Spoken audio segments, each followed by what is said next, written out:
오늘 우리가 읽은 말씀은 새벽 기도 때 이미 말씀을 드린 적이 있습니다. 그것을 다시 한번 재구성했습니다. 새벽에 나오신 분들은 들었던 말씀이기 때문에 반복으로 들려줄 수 있습니다. 왜 반복하느냐 하면 굉장히 중요하기 때문에 그렇습니다.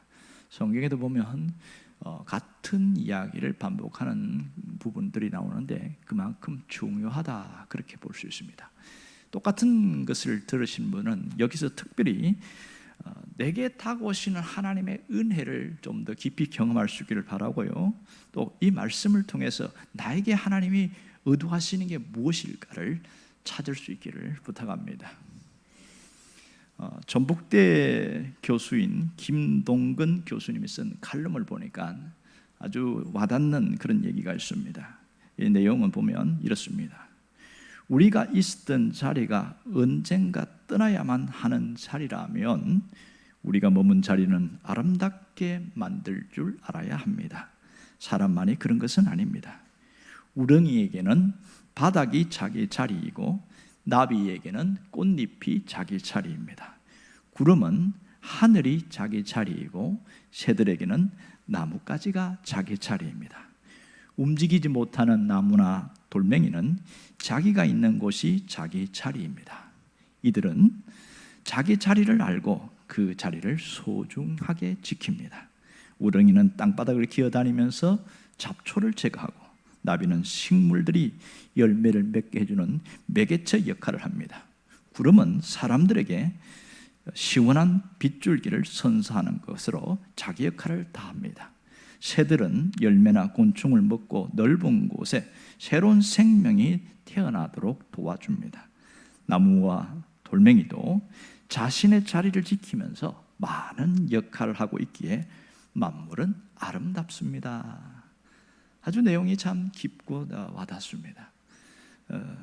어떤 분은 그런 얘기했더만요. 머무르는 곳마다 주인이 되어야 합니다. 그럴 때에 그곳은 내게 가장 합당한 자리가 됩니다. 오늘 본문에도 보면 자신이 머문 자리가 가장 아름답고 마치 주인이 된 것처럼 그렇게 행동한 사람이 나옵니다. 그들은 바로 바울과 실라였습니다.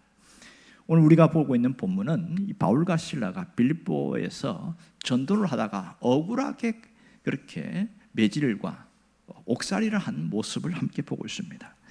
그들이 정말 억울하게 좋은 일을 하고 아주 고통을 많이 당하고 있습니다.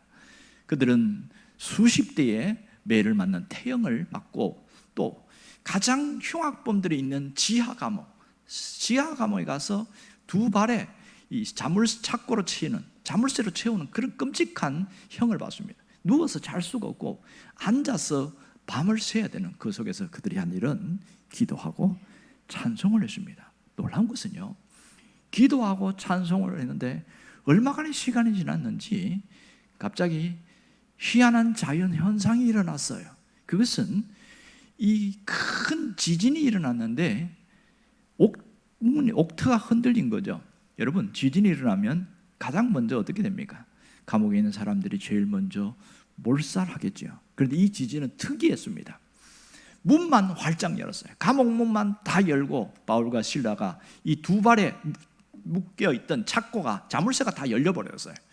그런 엄청난 일들이 일어난 겁니다. 자, 여러분, 만일 여러분들이 억울하게 막 고통을 당하고 누구로부터 누명을 쓰고 이렇게 했을 때 그 화가 난 심정이 얼마나 컸을까요?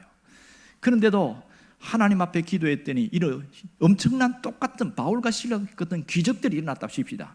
자, 여러분들이 말도 안 되는 이야기겠지만 감옥에 있다고 생각해 봅시다. 그때 감옥문이 활짝 열렸어요. 그럼 어떻게 합니까? 본능적으로 탈출합니다. 이게 사람이 하는 정상적인 모습이죠. 이 탈출하는 것이 맞습니다. 그런데 2000년 전에 똑같은 사건이 있었는데 바울과 실라는 탈출하지 않고 가만히 있었다는 게 이해가 되지 않은 거예요. 자, 이 옥문이 열렸을 때에 깜깜한 밤이잖아요. 한밤중이니까. 그때에 졸든 간수가 정신을 번쩍 드는 거예요. 이게 무슨 일인가? 순식간에 문이 열린 거 보고 끝났다. 죄수를 다 탈출했구나. 그렇게 해서 그는 자기 인생을 마감하려고 합니다. 자기가 사고 있는 칼을 빼어서 목을 그어서 자결을 하려고 아마 그랬던 것 같아요. 이 끔찍한 일을 보십시오. 왜 자결을 하려고 하냐? 자, 이 간수는 평생 죄수들과 함께 하면서 살았습니다. 그리고 그들에게 고문도 가하고 또 매도 때리고 뭐 그 감옥에 집어넣고 지키고 하는 그런 일을 하는데, 만일 자기의 책무를 다하지 못했을 때 그 책임 누가 뒤집어 쓰냐? 자기가 뒤집어 쓰는 거예요. 단순히 야단 맞는 정도가 아니고요, 죄수가 받는 고문을 자기가 받아야 돼. 고문을 받고 결국은 죽입니다. 그걸 알기 때문에 끔찍한 죽음을 싫었고 명예롭게 죽고 싶어서 자결을 하려고 한 거예요. 그런데 그 속에 깊은 소리가 들립니다. 잠깐 멈추시오 그러는 거예요. 우리가 다 여기 있습니다. 멈추시오. 여러분, 이 간수가 어떻게 들렸어요? 환청인가? 뭐 누가 이야기하나? 진짠가? 그래서 등불을 들고 갑니다. 하나의 등불을 들었다가 오늘 성경에 보면, 헬라어에 보면 2개의 등불을 들고 가는 거 봅니다. 진짜 사람 있는가 보니까 문이 열렸는데 그대로 있는 거예요. 기가 막힌 사건을 보십시오. 오늘 여기 28절에 보면 우리가 여기 있다 이렇게, 우리가 다 여기 있다. 누가 이렇게 한 얘기입니까? 바울과 실라가 한 얘기죠. 자, 여기 있다. 여러분, 이게 상식적으로 말도 안 되는 이야기죠. 지금 바울과 실라는 억울하게 감옥에 들어왔어요.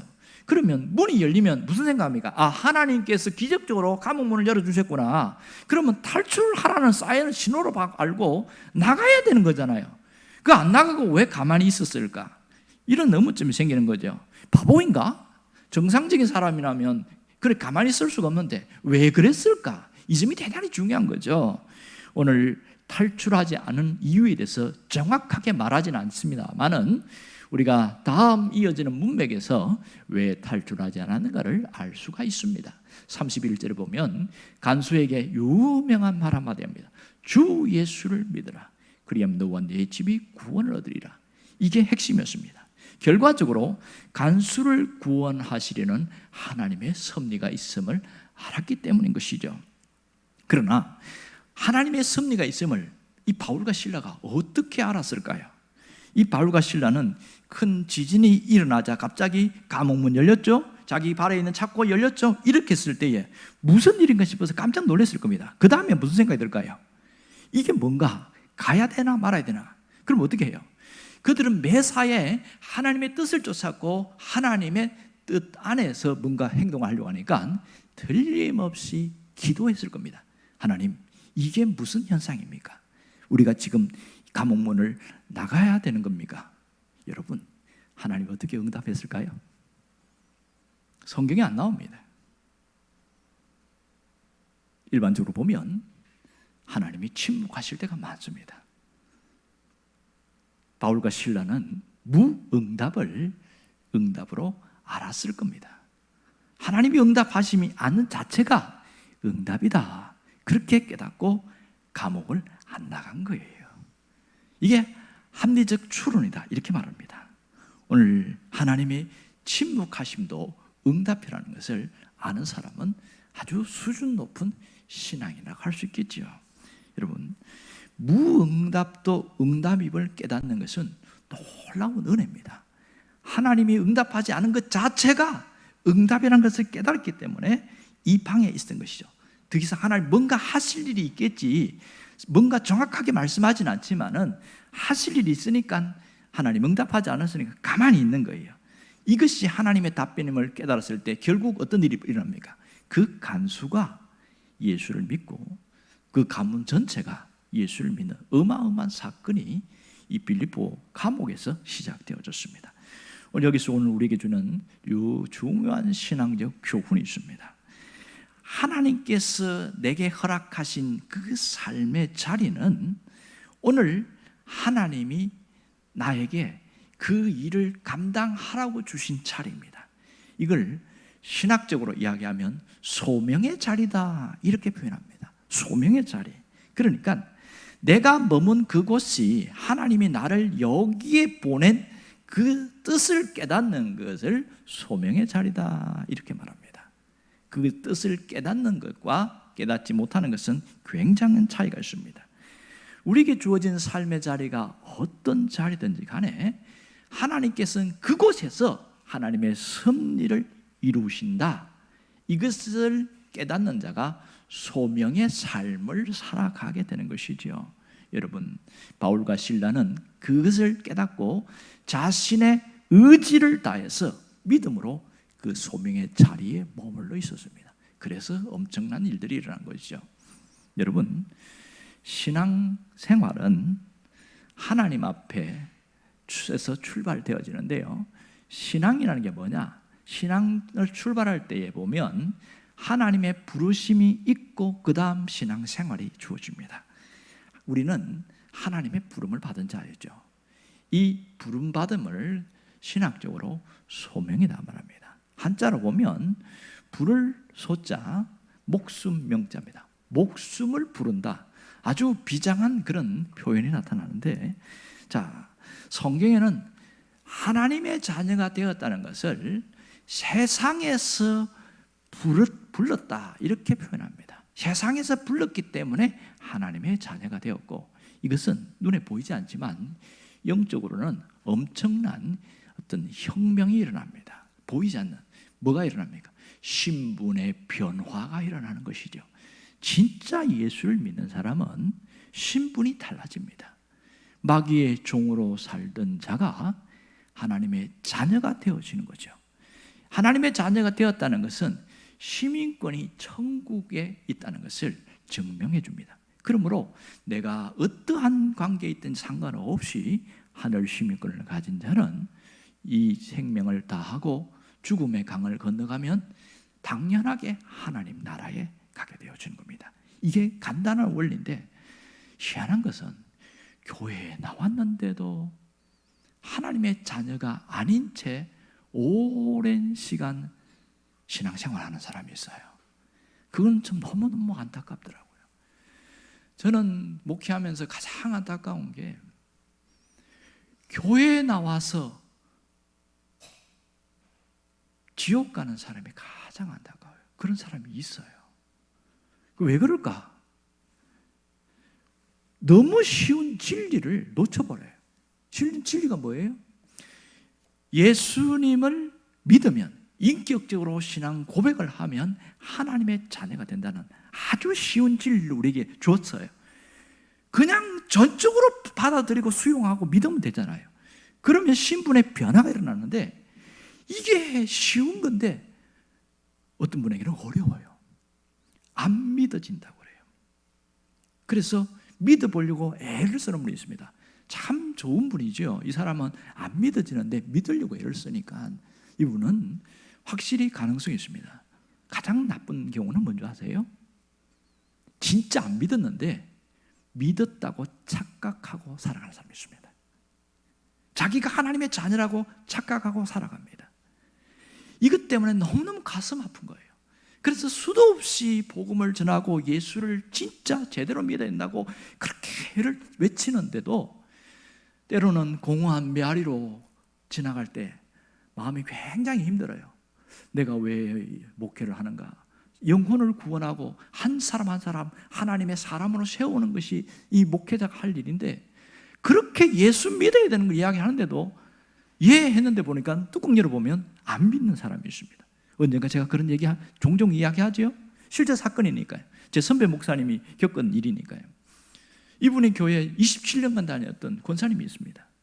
나이가 연세가 70이 훌쩍 넘어서 80 다 됐는데 지병이 있어가지고 이제 병원에 입원했습니다. 병원에 자주 다니다가 입원했는데 이제는 오랫동안 입원한 거예요. 근데 이분에게 문제가 생겼어요. 잠을 못 잡니다. 끊임없이 밤에 시달리고 계속 쫓기고 막 두렵다는 거예요. 또 하나는 밥을 못 먹어요. 못 먹습니다. 아예 못 먹어요. 그렇게 바짝 말라가는 거예요. 안 그래도 지병이 있는데 말라가니까 이게 어떻게 됩니까? 딸이 보다 못해. 목사님 제발 바쁘시더라도 저희 어머니 한번 신방 좀 와주세요 그러는 거예요. 목사니까 당연히 해야 될 일 아니겠어요? 그 성격적 들고 갔죠. 아유 권사님 얼마나 힘드세요 이러면서. 그 권사님 이러면서 딱 뭐라고 처음 질문이 뭔지 아세요? 오늘 죽어도 천국 갈 수 있지요 이렇게 물었어요. 뭐라고 대답했을까요? 아무 말 안 하는 겁니다. 아무 말 안 해요. 느낌이 싸한 거예요. 그래서 다 내보내고 자녀도 내보내고 다 내보내고 다시 성경을 들고 27년에 예수 믿을 때 그때 전했던 복음을 전하기 시작합니다. 예수님이 누구신지, 하나님 왜 이 세상을 만들었고, 이 우리가 어떤 존재인지, 왜 예수를 믿어야 되는지 쫙 증가하면서 딱 마지막입니다. 예수 믿겠습니까? 그렇게 물었어요. 그때서 예 하는 거예요.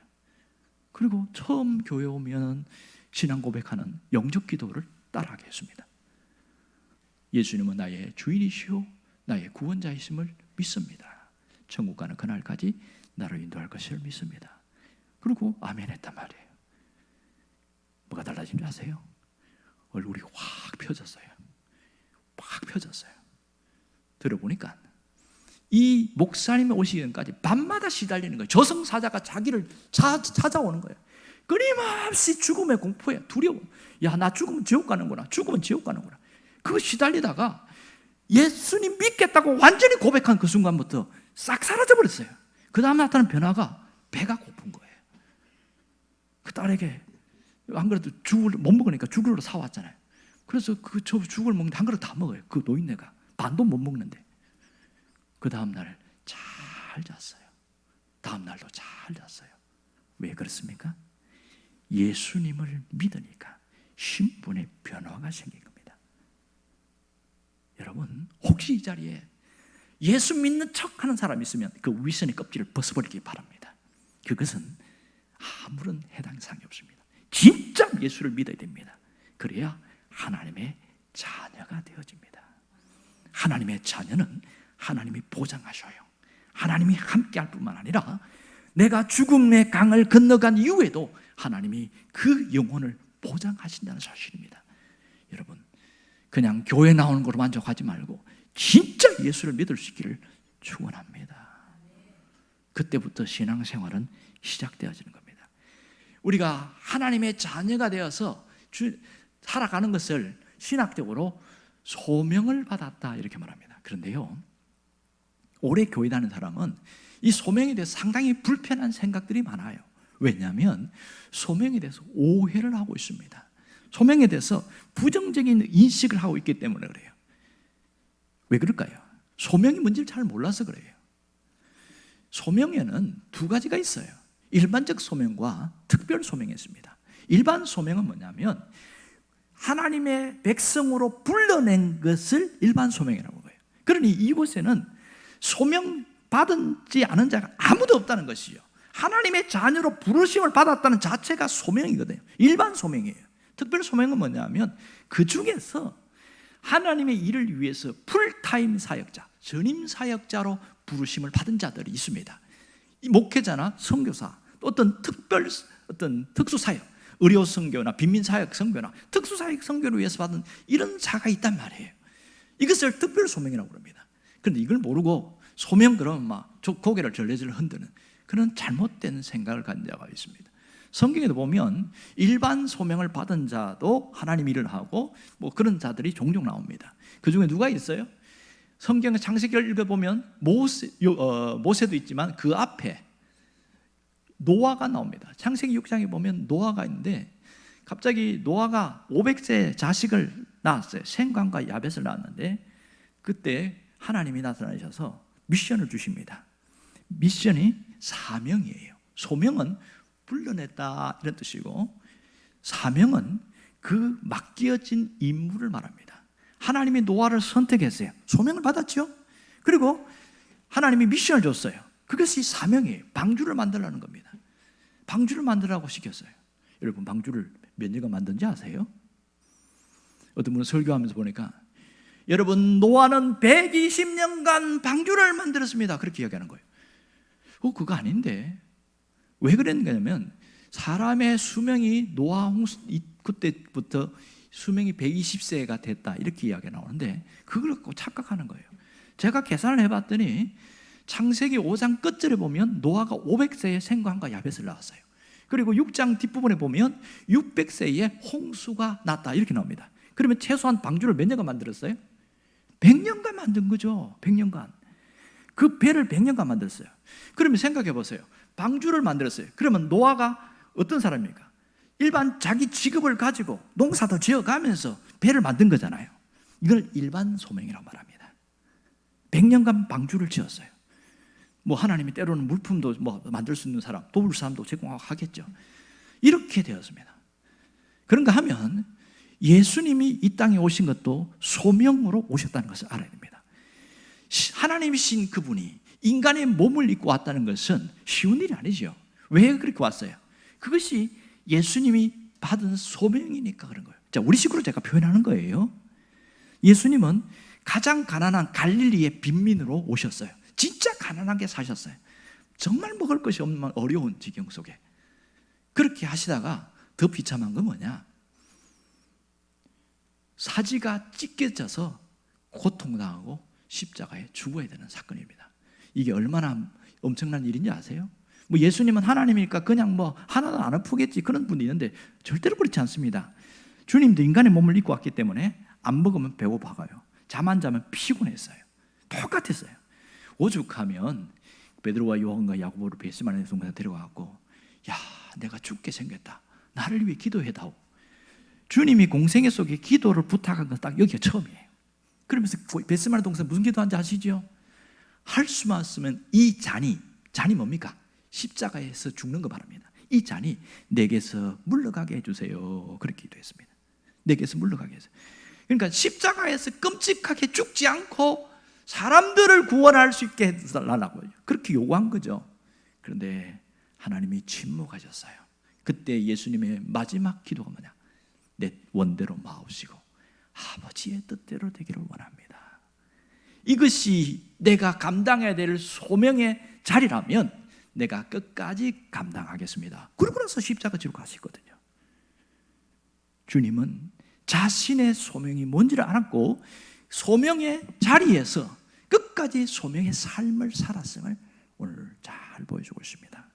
여러분, 오늘 우리가 어떤 자인지를 알아야 됩니다. 우리는 하나님으로부터 소명을 받았기에 여기 온 겁니다. 여러분, 소명은 하나님이 부르신 거잖아요. 그러니까 그 부르심이 없이는 올 수가 없는 거예요. 문제는 부르심은 있었는데 예수를 믿는 건 누가 해야 됩니까? 하나님이 믿게 억지로 믿게 못합니다. 하나님이 못하시는 게 있는데 전능하신 그분이 억지로 예수 믿기는 못하는 거예요. 왜요? 인간에게 주신 특별한 은총 때문에. 그게 뭡니까? 선택의 자유를 주셨거든요.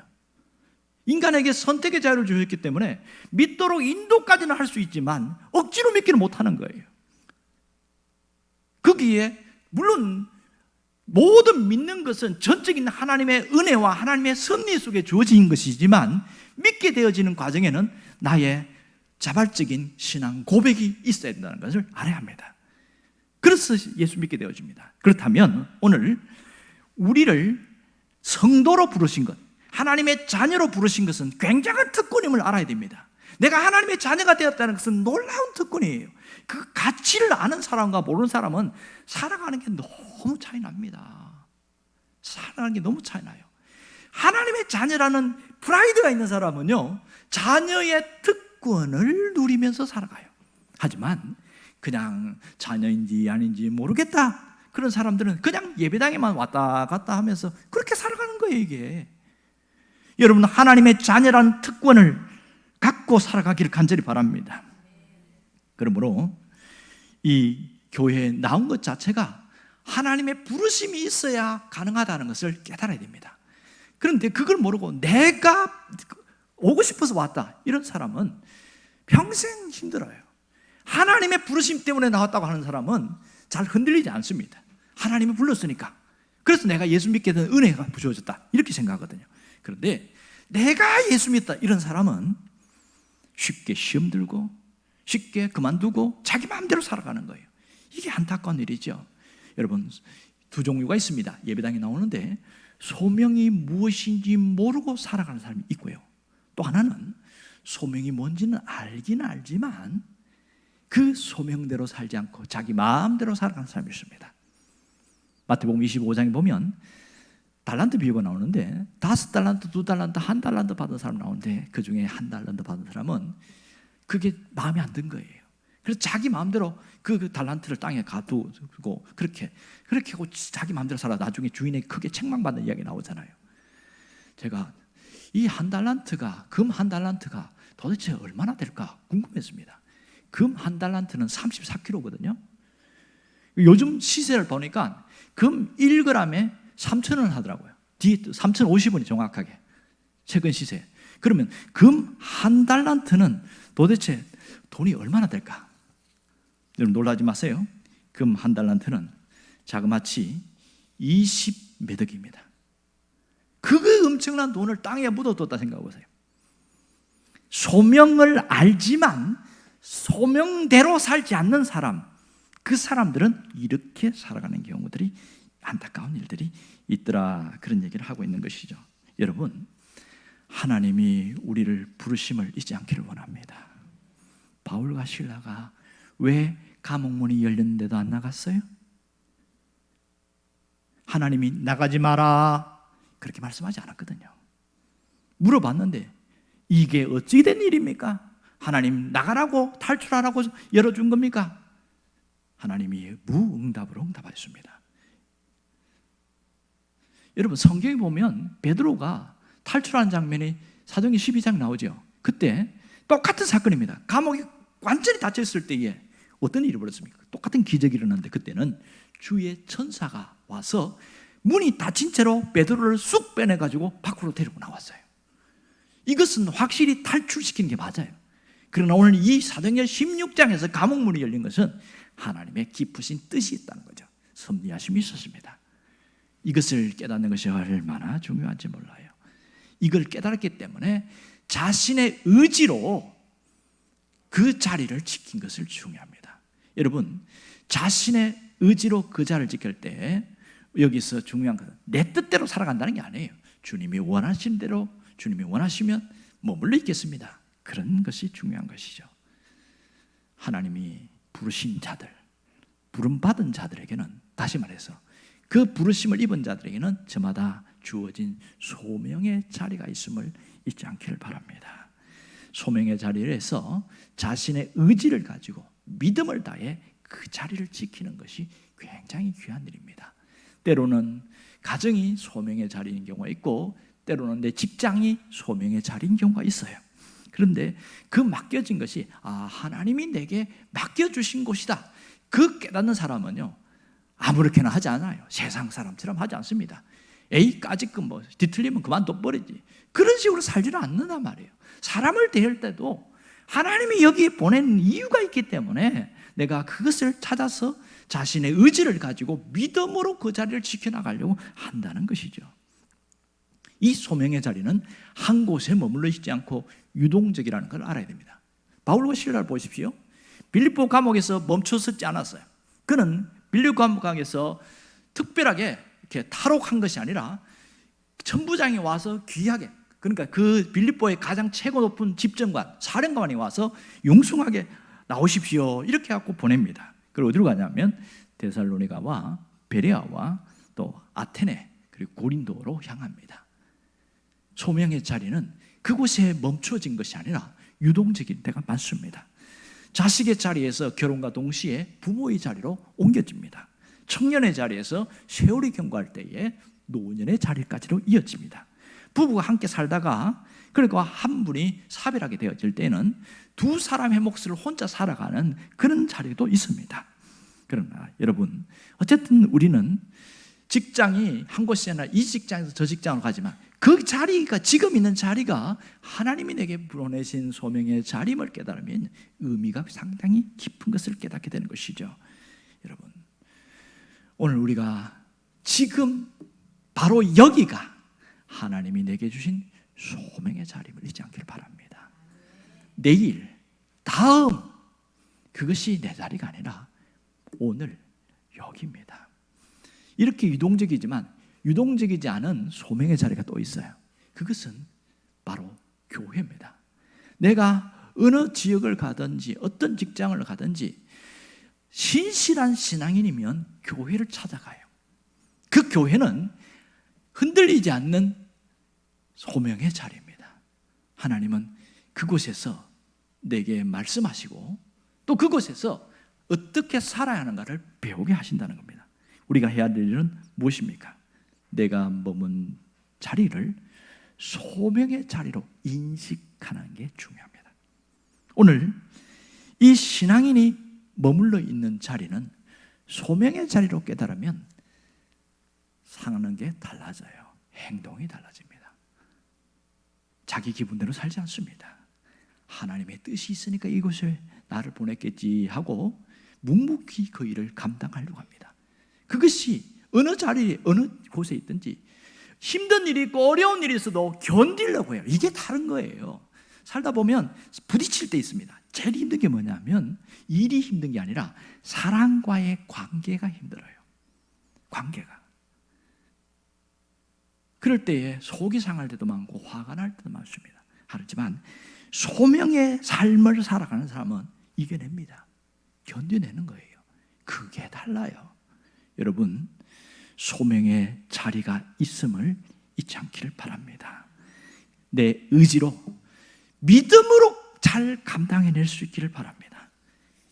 오늘 우리가 모인 이 교회가 하나님이 나를 여기에 보낸 소명의 자리임을 잊지 않기를 바라요. 그럴 때 신앙생활이 달라집니다. 신앙생활에 늘 손님처럼 왔다가 갔다가 그렇게 하지 않습니다. 한 번 오더라도 이곳이 하나님이 나에게 보낸 소명의 자리다. 그런 사람은 적극적으로 신앙생활합니다. 예배에 임하는 태도도 달라요. 지난주에 그런 얘기했죠. 제발 예배 보는 자가 되지 말고 드리는 자가 되십시오 그랬습니다. 그런데 예배 보는 자가 많습니다. 자기가 예배를 보는지 드리는지도 모르고 살아가는 사람이 너무 많아요. 정말 안타깝습니다. 하나님은 예배하는 자를 찾으신다고 그러잖아요. 하나님은 성령과 진리로 예배하는 자를 찾고 있습니다. 마음을 다하고 목숨을 다하고 뜻을 다하여 예배하는 자를 찾고 있잖아요. 여러분이 그런 예배자가 되기를 바랍니다.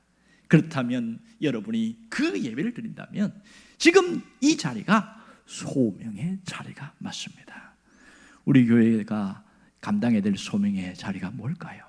그것은 영혼을 구원하는 일입니다. 그래서 기도하다가 이 해가 가기 전에 영혼 구원을 위한 하나의 축제를 해야 되겠다. 그래서 행복 축제 대행진이라는 것을 제가 광고한 대로 열었습니다. 우리가 지금 해야 될 건 뭐냐면 같은 마음, 같은 뜻을 가지고 기도하는 일입니다. 주변에 보이지 않는 사람도 있잖아요. 태신자를 보고 놓고 기도하는 일이 가장 우선적으로 해야 할 일입니다. 기도보다 중요한 건 없어요. 기도보다 앞서야 될 것도 없습니다. 먼저 기도하는 일, 그것이 내가 머문 자리에서 감당해야 될 일인 것이죠. 여러분, 여러분이 있는 그 자리, 그곳이 하나님이 보내신 소명의 자리임을 분명하게 깨닫기를 바랍니다. 그리고 소명의 삶을 살아가기를 주의 이름으로 축원합니다. 기도하겠습니다.